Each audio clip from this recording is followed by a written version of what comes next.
ಶಕ್ತಿಯ ಬಗ್ಗೆ ವಿಜ್ಞಾನ ಪ್ರಪಂಚ ಮಾತಾಡಲ್ಲ. ಯಾಕಂತಂದ್ರೆ ಅದು ನಮ್ಮ ಅನುಭವಕ್ಕೆ ಬರ್ಬೇಕಂದ್ರೆ ಅದು ನಮ್ಮ ಮನಸ್ಸು ಗ್ರಹಿಸಬೇಕು ಅಲ್ವಾ. ನಮ್ಮ ಮನಸ್ಸಿಗೆ ಮೀರಿರ್ತಕ್ಕಂಥ ಯಾವುದೋ ಒಂದು ಶಕ್ತಿ ಇದೆ, ಅದು ಜಗತ್ತನ್ನು ಮುನ್ನಡೆಸ್ತಾ ಇದೆ ಅಂತ ಸಾಕಷ್ಟು ಜನ ನಂಬಿದ್ದಾರೆ. ನಾವು ನಂಬ್ಕೊಂಡು ಹೋಗ್ಬೇಕಾಗಿರೋದು ನಮ್ಮ ಕರ್ತವ್ಯ ಅಲ್ವಾ.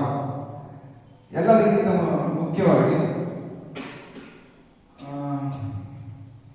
ಪುರಂದರದಾಸರು ಒಂದ್ ಕಡೆ ಹೇಳ್ತಾರೆ, ನಂಬಿ ಕೆಟ್ಟವರಿಲ್ಲ ರಂಗನ, ನಂಬದೇ ಕೆಟ್ಟರೆ ಕೆಟ್ಟಿರಬಹುದು ಅಂತ.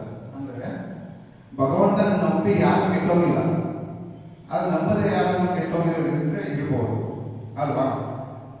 ಇವಾಗ ಮನೆಯಲ್ಲಿ ಯಾರಾದ್ರೂ ಯಜಮಾನ್ರಿದ್ರೆ ನಾವು ಹೇಳ್ಕೊಳ್ಳೋದಿದ್ದು, ನಾವು ಒಬ್ಬರೇ ಇದ್ದಾಗ ಹೇಳ್ಕೊಳ್ಳೋದಿದ್ದು ತುಂಬಾ ವ್ಯತ್ಯಾಸ ಇದೆ.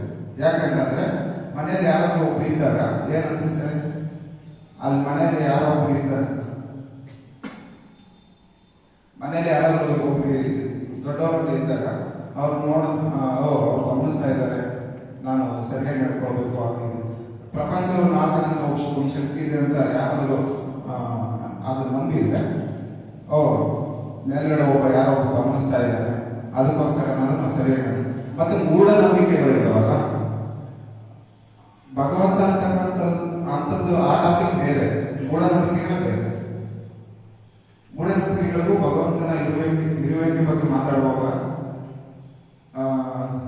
ಸ್ವಲ್ಪ ಇದನ್ನು ವೈಜ್ಞಾನಿಕವಾಗಿ ಪ್ರೂವ್ ಮಾಡಬಹುದು. ನಮ್ಮ ಸನಾತನ ಧರ್ಮದಲ್ಲಿ ಇರ್ತಕ್ಕಂಥ ಎಷ್ಟೋ ತತ್ವಗಳನ್ನ ಹಿಂದಿನಿಂದಲೂ ಪ್ರಶ್ನೆ ಮಾಡ್ಕೊಂಡು ಬಂದಿದ್ದಾರೆ. ಆದ್ರೆ ಅವೆಲ್ಲರಿಗೂ ಕರೆಕ್ಟ್ ಆಗಿ ಉತ್ತರ ಕೊಟ್ಟು ಪರೀಕ್ಷೆ ಮಾಡೋಣ ನಾವು ಸರಿ ಅಂತ ನಮ್ಮ ಸನಾತನ ಧರ್ಮ ಇದುವರೆಗೂ ಎದೆ ಕೊಟ್ಟು ನಿಂತಿದೆ. ಅದಕ್ಕೆ ಕಾರಣ ಏನು ಅಂತಂದ್ರೆ